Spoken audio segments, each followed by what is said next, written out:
तक ने बताई कि वह मुंडों की माला में किसके सर लगे। सोई मैया गड़बड़ हो गई। तो देखिए, जब पहले माताएं रूठ जाती तो एक कोप भवन बनता था। जैसे हमारी माता केकई जब रूठ गई थी त्रेता में, तो कोप भवन में पहुंच गई और महाराजा दशरथ जी हाथ जोड़ करके मना रहे कि मैया क्या बात है देवी, क्यों रूठ गई। तो यहाँ पर आज हमारी सती महारानी रूठ गई। भगवान भोले बाबा आए सो आसन लगाती थी, पैरों को धुलाती हैं, भोजन कराती हैं, आरती उतारती। आज तो मैया ने भोले बाबा तरफ देखा ही नहीं है। और जे तो तुम तय मानो कि जब मैया रूठ जाए तो चेहरा कह दे कि आज गड़बड़ है। चेहरा ही बता देता है, पहले ही कह दे कि आज कोई ना कोई गड़बड़ है और मैया रूठ गई। तो हमारे भोले बाबा आए और बड़े प्रेम के साथ में मनाने लगे। देवी क्या है, हम तो पहले ही जान गए थे कि नारद जी आए, कछु न कछु गड़बड़ तो आज हो ही गई। हम तो जानते थे, लेकिन बताओ क्या बात है। बोले महाराज सब बातें तुमने बताई, लेकिन आज तक इस बात का फैसला तुमने नहीं किया कि तुम अपने गले में जो मुंडों की माला धारण करे इसमें किसके सिर लगे। वो बोले देवी ना तुमने मौका दिया और ना मैंने आपको बताया। आज तुमने मौका दिया, सुन लो, जे बार तुमने इस शरीर का त्याग किया है उतनी बार मैं तुमसे अलग नहीं हो सकता। इसलिए तुम्हारे सर की माला मैं अपने गले में पहनता हूँ। जितना मैं चाहता हूँ संसार में शायद ऐसा कोई हो जो अपनी पत्नी को चाहता हो। जे बार तुमने शरीर को छोड़ा उतने ही सर मेरी माला में लगे हुए हैं। तो बोले महाराज तुम और ज्यादा कपटी। चले काय के, बोले बताओ पुनरपि जन्मम और पुनरपि मरणम, तुमने कौन सी दवाई खा ली सो तुम तो मरत नहीं हो, वो बार बार मरने पर तो ज्यादा कपटी हो।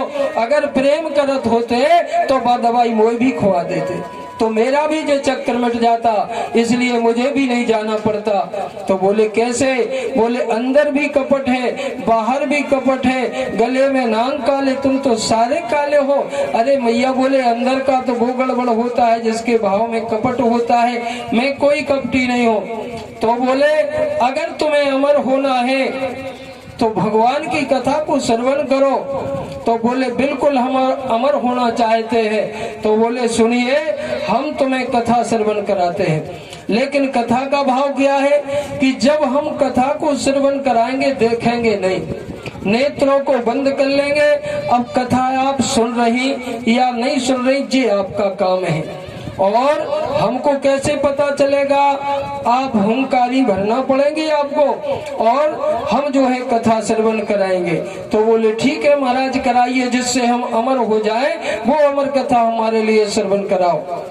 सो कले भोले बाबा बोले कि यह पर्वत पर देखे कोई जीव जंतु तो नहीं है। अगर जीव जंतु भी होगा और वो भी इस कथा को सुनेगा वो भी अमर हो जाएगा। इसलिए जाओ सबको कैलाश पर्वत के नीचे उतार दो।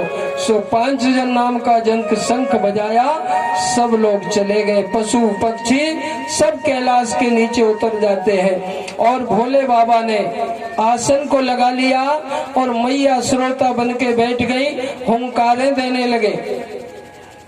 एक दिन की कथा हुई। अब एक आम का पेड़ उस कैलाश पर्वत पर था। आम के पेड़ में तोता ने जो है अंडा दिए थे, तो जितने भी साबित अंडा थे वे तो फूट गए और उनके बच्चा हो गए और बच्चा हो के बाहर चले गए। जो एक विगलित अंडा होता है जिसे खराब कह दिया जाता है, वो अंडा उस खोखल में पड़ा हुआ था। पहले दिन की जब कथा हुई और संध्या को आरती हुई तो वो जो विगलित था वो साबित बन गया। इतनी बड़ी ताकत उसमें है, वो विगलित अंडा भी साबित हो गया। दूसरे दिन की कथा हुई, धीरे धीरे जीव का प्रादुर्भाव उसमें आने लगा। तीसरे दिन की कथा हुई, उस अंडे में जीव ने प्रवेश कर दिया। और चौथे दिन जब कथा आई तो वो अंडा फूट जाता है और छोटा सा पक्षी और बैठ के भगवान भोले बाबा की कथा को श्रवण कर रहा है।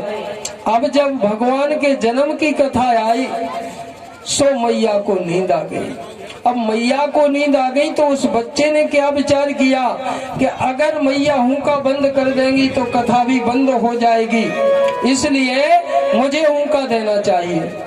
सब पक्षी जो है, और जैसे मैया हुंका दे रही थी ऐसे धीरे धीरे उस पक्षी ने हुंका देना प्रारंभ कर दिया और सती महारानी वहां पर सो जाती हैं, सो गई।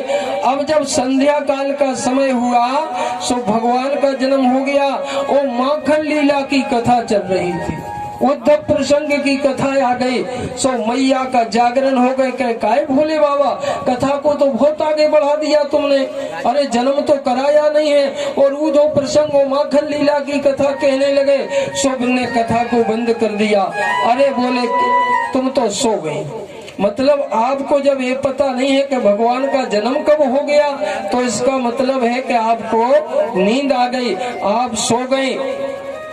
तो बोले आप सो गई, सो तो ठीक है, लेकिन जो हुंका देने वाला कौन है उसको तो देखो। तो देखा क्या है, भोले बाबा ने नेत्र खोले, शोभा खोखल में बैठा हुआ छोटा सा पक्षी और हुंका दे रहा था। बोले इसने मेरे बगैर अनुमति के कथा को श्रवण किया है, इसे मैं कभी जिंदा नहीं छोड़ूंगा। बताइए भोले बाबा भी वैरागी हो गए।